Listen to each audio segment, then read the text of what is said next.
Hello students. Today we're going to talk about cell-to-cell communication. There are 4 ways that one cell can communicate with another cell. 2 of those occur within the same tissue, so we can call that intra-tissue communication. And 2 of those occur between tissues, and so that would be known as inter-tissue communication. What we're going to do, we're going to draw 2 tissues and represent those 4 types of communication. So first I'm going to draw a representation of 2 body tissues.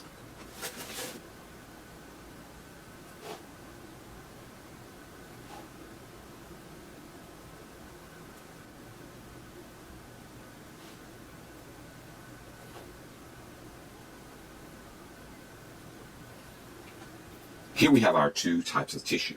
On the left we have our source tissue, and on the right we have our target or destination tissue. Now we're going to represent the 4 different types of cell-to-cell communication. We're going to start with 2 cells within the same tissue that are adjacent to one another.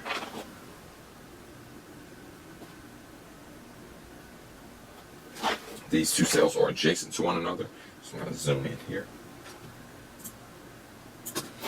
Between these cells there's a pore, and within that pore there's a protein that actually gives structure to this opening. And so what happens, a chemical or nutrients or anything that's in one cell can easily pass into the second cell. And this is a 2-way communication. So chemicals in the first cell can also come in the second cell, can also come into the first cell. And this is the first type of communication. This type of communication, the name is based on this pore protein. So the first method is going to be named based on this pore protein. We'll look at that in just a moment after we've gone over all of them.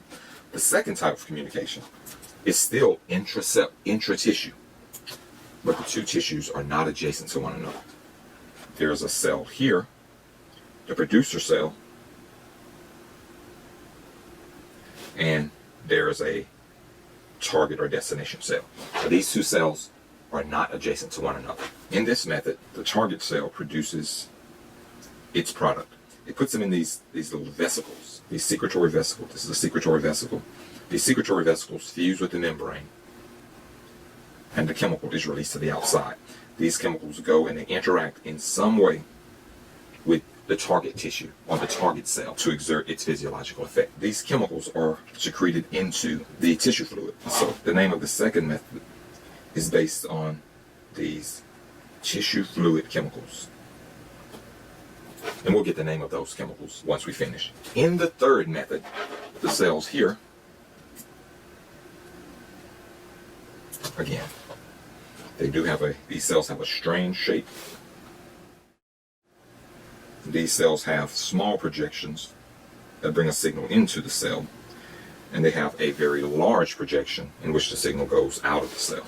We're going to put this large projection here where the signal goes out. So this is a long projection here. These cells release chemicals as well. And we have a target cell. On these target cells, there is a protein into which these chemicals fit and bind. This cell here is a neuron. Now the system is not named for the neuron, and so here we have a neuron. And of course this is the nervous system. The electrical signal is propagated down this axon, and so we have an electrical signal here. And these synaptic knobs release these nervous system chemicals. And so this third system is named based on these nervous system chemicals. So 3 nervous system chemicals. And these structures here that the nervous system chemicals bind to, these are called receptors. And so we'll get the name of this method later, after we've gone over all of them. Okay, and so we've done 3 of them so far. The first one involves the pore, and the system is named based on that pore. The second one, we have tissue fluid chemicals that are released into the tissue fluid, but remains within that tissue. And the third one involves a neuron with an electrical signal. That electrical signal is propagated down the axon. The nervous system chemicals are released from the synaptic knobs, cross the synaptic cleft, and interact with the target cell in another tissue. So this is inter-tissue communication, binds to these receptors.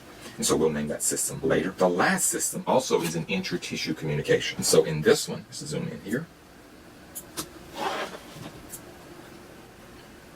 Okay, this is our source cell. And as before, this source cell is going to release its chemical. It's going to release its chemical. But in this case, the chemical travels from the target tissue through the bloodstream and into the target tissue. Within the target tissue, again, there's going to be a target cell. On the target cell, just as before, there is a receptor. The target molecule binds to the receptor, and when it binds, it actually causes the production of another molecule within the cell, and we call that molecule a second messenger. And that second messenger initiates a transduction cascade, which leads to the physiological response, whatever that might be. And so the second messenger is going to be inside the cell. We can think of this first molecule as the first messenger, and that's the fourth way. Now this method is named based on these bloodstream chemicals. So the fourth method is going to be named based on these bloodstream chemicals. So now we have all four methods. So the first method has a pore, and it's named based on the pore. The two cells are adjacent to one another.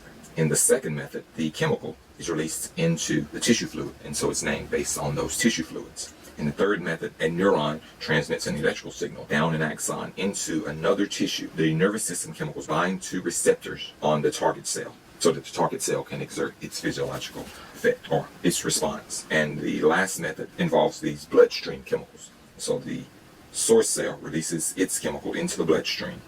It travels through the bloodstream to the target tissue, binds to the receptor on a target cell, causes the production of a second messenger within the cell, leading to a signal transduction cascade, which causes the physiological response. And these are the four types of cell-to-cell communication. Now what we're going to do is give the scientific names for these four types of communication. The first one is named for the pore. That pore is called a gap junction. The second method is named for these tissue fluid chemicals. These tissue fluid chemicals are called paracrines.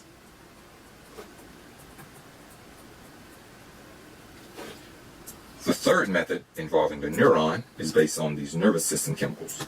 These nervous system chemicals, which is a long name, are called neurotransmitters. And the fourth method is based on these bloodstream chemicals. These bloodstream chemicals are called hormones. The organ system of the body, which is concerned with the production and the function of these hormones, is called the endocrine system. The branch of biology that is devoted to the study of these hormones is called endocrinology. Now, as I mentioned before, these hormones are the primary messengers. They send the signal through the bloodstream, bind to the receptor to produce a second messenger within the target cell. And so hormones are also called primary messengers or first messengers, or the first messenger. The tissue that actually produces the hormone is known as endocrine tissue, and the glands within the endocrine tissue is called an endocrine gland. Paracrines are similar to hormones, except they don't travel from one tissue to another tissue. Their effect is exerted within the same tissue, so they're sometimes called local hormones. So paracrines are called local hormones. The initial cell is called the producer cell, and the cell that actually receives the signal is the target cell. So that should kind of make sense.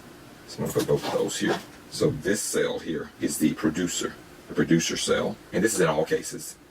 This cell here that actually receives the signal is the target cell. Okay, and that's all that I have to say about cell-to-cell communication. Hope that you've learned a lot.